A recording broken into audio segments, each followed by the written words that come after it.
तो अच्छा खासा अवसर आप सभी के पास आने वाला है।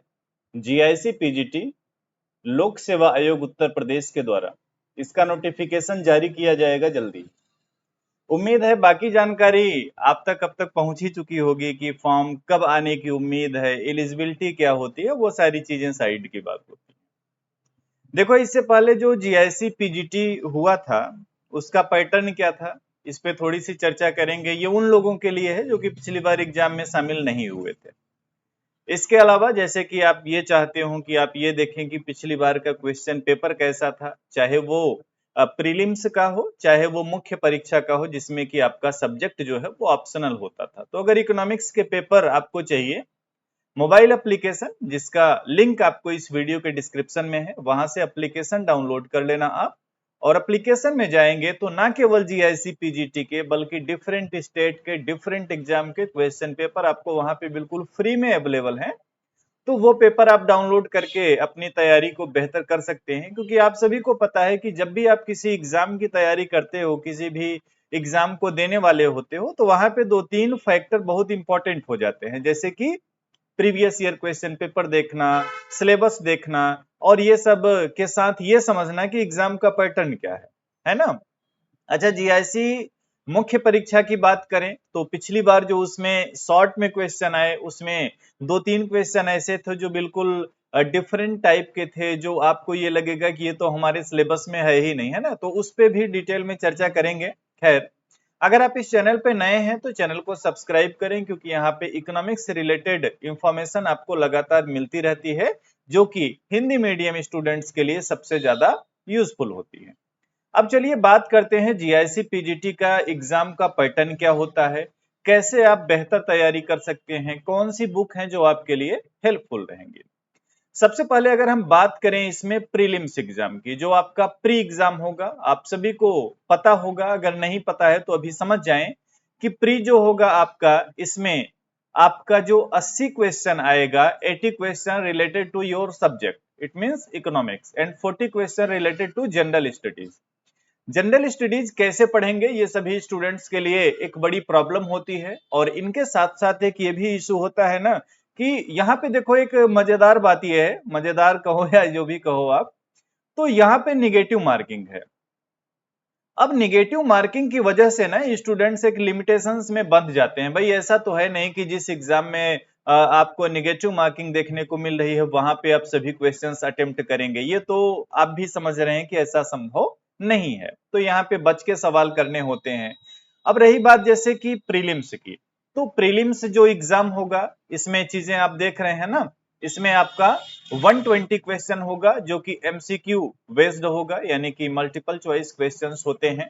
और इन 80 क्वेश्चन में आपका 80 question related to your subject and 40 questions related to general studies. बात करेंगे अगर जनरल स्टडीज के सिलेबस की, तो यहाँ पे आपको जनरल साइंस आनी चाहिए, history of India, Indian national movement यानी कि भारतीय राष्ट्रीय आंदोलन, स्पेशली आप इसको ऐसे समझ सकते हो कि ये मॉडर्न हिस्ट्री है ना। फोर्थ नंबर पे देखेंगे Indian polity, economy, culture. Fifth number पे Indian agriculture, commerce and trade. उसके बाद है world geography, Indian geography, natural resources of India, and next पे क्या है, current national and international important events. उसके बाद है लॉजिकल रीजनिंग बेस्ड क्वेश्चन वगैरह, है ना। नेक्स्ट है specific knowledge recording, education, culture, agriculture, industrial, trade, living, something something. और अगला है elementary mathematics up to 8th level, arithmetic, algebra and geometry. और लास्ट है इकोलॉजी एंड एनवायरमेंट। अगर आप इस सिलेबस को देखेंगे और समझेंगे, तो यहाँ पे एक तो पूरी आपको जनरल स्टडीज पढ़नी होती है, और उसके साथ साथ आपको क्या, रीजनिंग वगैरह भी पढ़नी होती है ना। रीजनिंग हो गया, इसके साथ साथ जैसे कि मैथ के क्वेश्चन यहाँ पे आपसे पूछे जाएंगे, और इन्वायरमेंट वगैरह के क्वेश्चन पूछे जाएंगे। अब अगर आप ये सोच के परेशान हैं कि भाई इतना भारी भरकम सिलेबस हम कैसे करेंगे, कैसे चीजों को कवर करेंगे, सो डोंट बी कंफ्यूज्ड। आपको सिर्फ और सिर्फ प्रीलिम्स पास करना है मुख्य परीक्षा के लिए। ऐसा नहीं है कि इसके मार्क्स आपके काउंट किए जाएंगे फाइनल मेरिट के लिए। फाइनल कट ऑफ जो होगी वो ओनली बेस्ड होगी आपके मेंस एग्जामिनेशन पे। तो 13 गुना लोगों को मुख्य परीक्षा के लिए एलिजिबल किया जाता है, इट मींस क्वालिफाई कराया जाता है। 13 गुना में आप अपने सब्जेक्ट के दम पे भी आ सकते हैं। अगर आप जो है जीएस में मान लें कि आप बिल्कुल जीरो हैं, तब भी थोड़ा सा कुछ चीजें आप पढ़ लेना, जैसे कि रीजनिंग वगैरह थोड़ा सा आप देख लेना, इन्वायरमेंट रिलेटेड कुछ आप देख लेना, कॉन्फ्रेंसेज वगैरह कहाँ कौन सी कैसे हुई है, और इसके साथ आपको बेसिक मैथमेटिक्स जो बहुत छोटे लेवल की होती है, ये चीजें अगर आपको आ रही है ना ज्यादा सही, अगर आपके नेगेटिव वगैरह हटाने के बाद 10 क्वेश्चंस भी सही हो जाते हैं, इनफ होते हैं। तो ये आपका जीएस का सिलेबस हो गया। इकोनॉमिक्स में अगर हम बात करें सिलेबस, तो अभी आगे चर्चा करने ही वाले हैं, क्योंकि मुख्य परीक्षा आपको देखना है, समझना है। लेकिन उससे पहले मैं आपको बता दूं कि जो इकोनॉमिक्स के यहाँ पे क्वेश्चंस पूछे जाते हैं, वो थोड़ा सा ठीक ठाक लेवल के होते हैं। मतलब एक जो आपका एडेड इंटर कॉलेज का पीजीटी का पेपर होता है, उससे थोड़ा सा इसका स्टैंडर्ड ठीक ठाक होता है। सो फर्स्ट चीज क्या कि क्वेश्चंस का लेवल बढ़िया, सेकंड चीज क्या, नेगेटिव मार्किंग। तो यहाँ पे आपको थोड़ा सा ध्यान देना पड़ेगा, है ना। खैर आगे बात करते हैं, जैसे कि जो आपका मेंस एग्जाम होगा, मुख्य परीक्षा होगा, इसमें लिखित होगा। ये चीजें अगर आपको नहीं क्लियर है तो क्लियर कर लीजिए। एक पेपर होगा जिसमें आपको हिंदी के क्वेश्चन करने होंगे और एक ऐसे लिखना होगा, यानी कि निबंध लिखना होगा। हिंदी आपका 50 मार्क्स का होगा, ऐसे आपका 50 मार्क्स का होगा। सिलेबस क्या है आप सभी के सामने लिखा हुआ है, और ये पीडीएफ एप्लीकेशन में सिलेबस वाली अपलोड भी है, वहां से आप इसको डाउनलोड कर सकते हो। निबंध किस पे लिखना होगा, कई सारे टॉपिक रहेंगे जिनमें जो आपको अच्छा लगे, जो आपको पसंद लगे। अब मेन बात करते हैं हम लोग, सेकंड पेपर जो आपका होगा सब्जेक्ट का, इट मींस आपका इकोनॉमिक्स का 300 मार्क्स का होगा। तो कहीं ना कहीं आपके सब्जेक्ट का वेटेज ज्यादा है यहाँ पे, यानी कि अगर आप सब्जेक्ट बेहतर करेंगे तो आपके सिलेक्शन के चांसेस ज्यादा बेहतर होंगे, क्योंकि हिंदी और ऐसे इनमें अगर आप ठीक ठाक करते हैं तो एक एवरेज ऑन मार्क्स आप ले सकते हैं, जो सभी को मिलता है। लेकिन अगर आप सब्जेक्ट अपना बेहतर करते हैं तो आपके चयनित होने की संभावनाएं ज्यादा होती हैं। आगे बढ़ेंगे, हम लोग इकोनॉमिक्स के सिलेबस को देखेंगे, ठीक है। अच्छा, इकोनॉमिक्स के सिलेबस को देखें उससे पहले ये समझें कि जो आपका ऑप्शनल सब्जेक्ट होगा, जैसे कि आपका इकोनॉमिक्स होगा, अब यहाँ पे टोटल नंबर ऑफ क्वेश्चंस होंगे 20, और इसमें से 5 क्वेश्चंस ये आपके रहेंगे सामान्य उत्तरीय कैटेगरी में, इसको रखा गया है। इसमें आप 250 वर्ड्स में अपने आंसर को लिखेंगे। 5 क्वेश्चंस होंगे जिनमें आप 150 वर्ड्स में लिखेंगे, और 10 क्वेश्चन ऐसे रहेंगे जिनको आप 50 वर्ड्स में लिखेंगे। क्वेश्चन पेपर इसका प्रीवियस एप्लीकेशन में है, वहां से डाउनलोड करके देख लेना कि पिछली परीक्षा में किस तरीके के सवाल पूछे गए थे। जब आप क्वेश्चन पेपर को देखेंगे, सिलेबस को देखेंगे, तभी आप अपनी बेहतर तैयारी को शुरू करेगा। आगे देखते हैं इकोनॉमिक्स का सिलेबस क्या रखा गया है जीआईसी के लिए। यही सिलेबस आपका प्रीलिम्स के लिए भी है, और यही सिलेबस आपका मेंस एग्जाम के लिए है। तो शुरुआत होती है आपके माइक्रो इकोनॉमिक्स से, जहां पे theory of consumer behaviour and demand analysis, cardinal and ordinal approach, indifference curve technique, theory of production, law of return, return to scale production function, चलते चलते मोनोपोलिस्टिक कंपटीशन। ध्यान रखने वाली बात यह है, माइक्रो इकोनॉमिक्स में जब भी आप कोई एक बेसिक बुक उठाते हो पीजीटी लेवल के लिए, तो वहां पे आप इकोनॉमिक्स की डिफिनेशन से लेकर के मार्केट मार्केट तक चीजें आपको पढ़नी है। यहां आपके सिलेबस में कहीं भी थ्योरी ऑफ प्रोडक्शन वगैरह, सॉरी थ्योरी ऑफ जो क्या बोलते हैं distribution theory, sorry distribution theory, वो चीजें आपके सिलेबस में नहीं है। यानी कि आपको लाभ, लगान, मजदूरी, ब्याज, ये चीजें आपको माइक्रो इकोनॉमिक्स में देखने को नहीं मिल रही हैं। लेकिन क्योंकि आप बराबर से एडेड इंटर कॉलेज का पीजीटी का प्रिपरेशन भी कर ही रहे होंगे, तो मैं ये समझ रहा हूं कि उसके भी क्वेश्चन अगर आप आएंगे, आपके एग्जाम में आएंगे, तो आप उसको भी सॉल्व कर ले जाएंगे। उसके बाद माइक्रो इकोनॉमिक्स की बात करेंगे, तो माइक्रो इकोनॉमिक्स में नेशनल इनकम आपको पढ़ना है, ठीक है ना। अब इसका कॉन्सेप्ट पढ़ना है, मेथड पढ़ना है, जो मेन फार्मूले, फिर classical and Keynesian theories of employment and income, then consumption function वगैरह हो गया, इन्वेस्टमेंट फंक्शन हो गया, इन्फ्लेशन हो गया, ठीक है। इन्फ्लेशन को कैसे मेजर करेंगे, कैसे कंट्रोल करेंगे, और थ्योरी ऑफ ट्रेड साइकिल। तो मैक्रो में भी बहुत लिमिटेड चीजें हैं, जैसे कि बहुत स्टैंडर्ड वाली मैक्रो इकोनॉमिक्स आपके सिलेबस में नहीं रखी गई है। ओवरऑल जो सिलेबस डिजाइन किया गया है, it's according to PGT level, है ना। आपका जो पाठ्यक्रम है ये पीजीटी लेवल का ही डिसाइड किया गया है, बहुत ज्यादा स्टैंडर्ड इसको नहीं बनाया गया है। यूजीसी वगैरह से अगर आप कंपेयर करेंगे तो बहुत सारे ऐसे टॉपिक है जो यहाँ पे रखे ही नहीं गए हैं। नेक्स्ट हम लोग बात करते हैं मनी एंड बैंकिंग की। तो वही शुरुआत में चीजें कि concept and function of money, यानी कि मुद्रा का सिद्धांत क्या है, मुद्रा के कार्य क्या है ना। फिर money supply, money demand, Fisher और कैम्ब्रिज का अप्रोच हो गया, किन्सियन अप्रोच हो गया।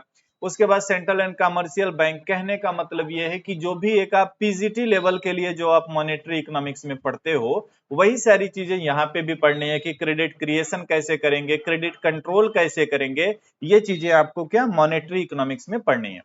उसके बाद पब्लिक फाइनेंस की बात करेंगे। पब्लिक फाइनेंस में जो आपका सिलेबस शुरू हो रहा है, ये शुरू हो रहा है role of the government in economic activity, यानी कि आर्थिक क्रियाओं में सरकारी हस्तक्षेप, ठीक है ना।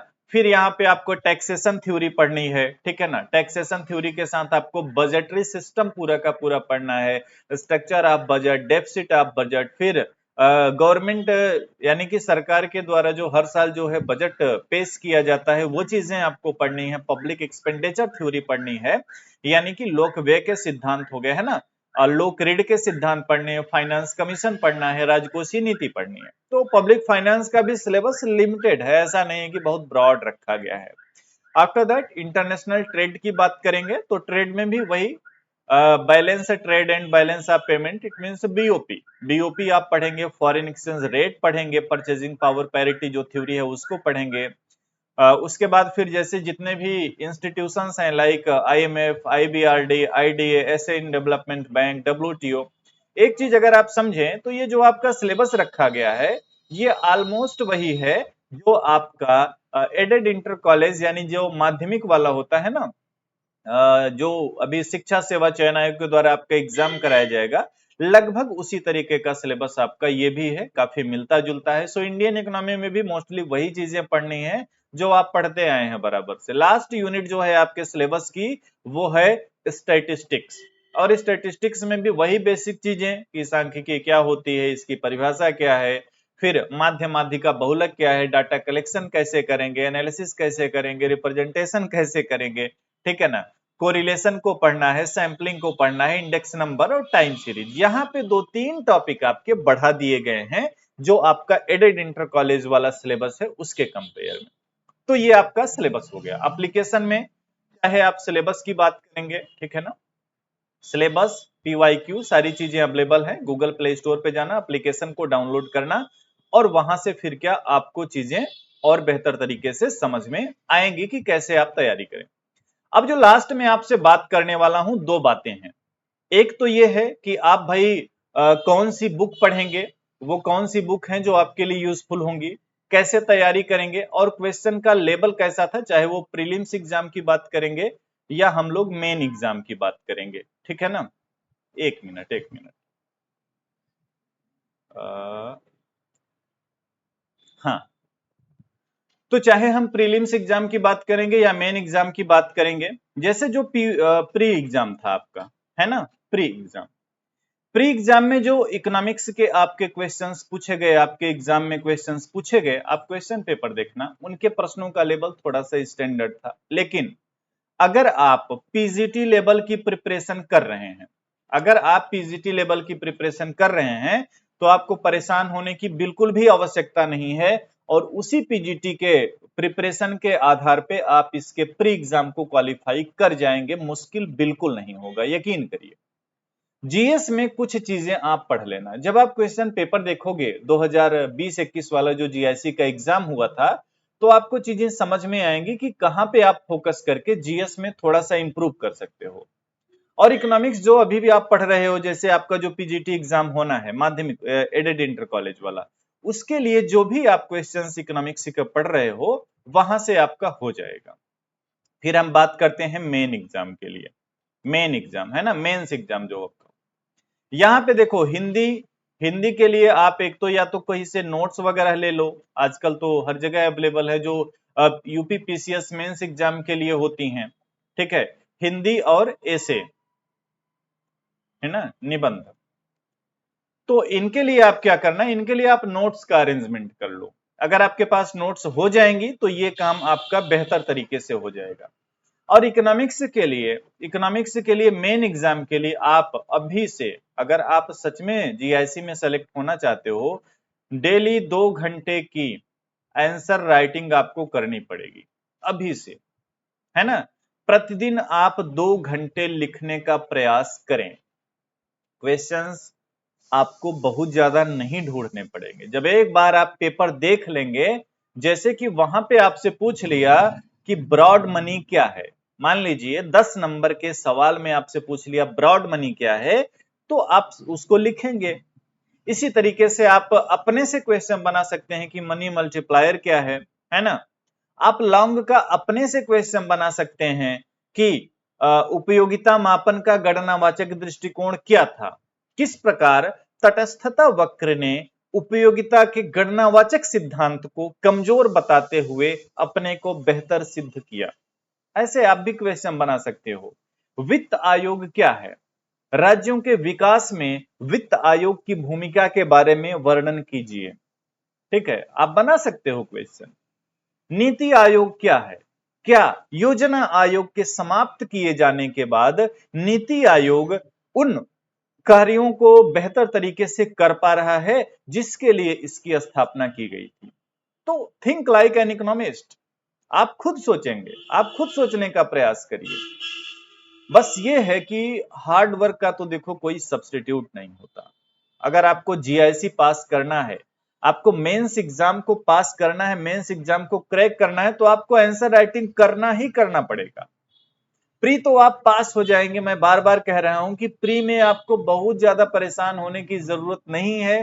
13 गुना लोगों को मुख्य परीक्षा के लिए बुलाया जाएगा, यानी कि अगर 50 सीटें हैं तो सोचिए 650 लोग मुख्य परीक्षा के लिए क्वालिफाई कराए जाएंगे। यानी अगर आपका अच्छा प्रिपरेशन है, आपकी अच्छी तैयारी है इकोनॉमिक्स की, तो आप प्री पास कर जाएंगे। मेंस एग्जाम की तैयारी अभी से शुरू करिए, 2 घंटे लिखने का प्रयास करिए। हिंदी और निबंध का नोट्स कहीं से अरेंज कर लीजिए और उसको आप लगातार पढ़ते रहिए। निबंध आप कोशिश करना वही लिखना जो इकोनॉमिक्स के आसपास हो, इकोनॉमिक्स के रिलेटेड हो, है ना, वो आपके लिए ज्यादा बेहतर होगा। यही चीजें हैं। किताबों की बात करेंगे कि कौन सी बुक पढ़ें, कोई नई बुक लेने की जरूरत नहीं है।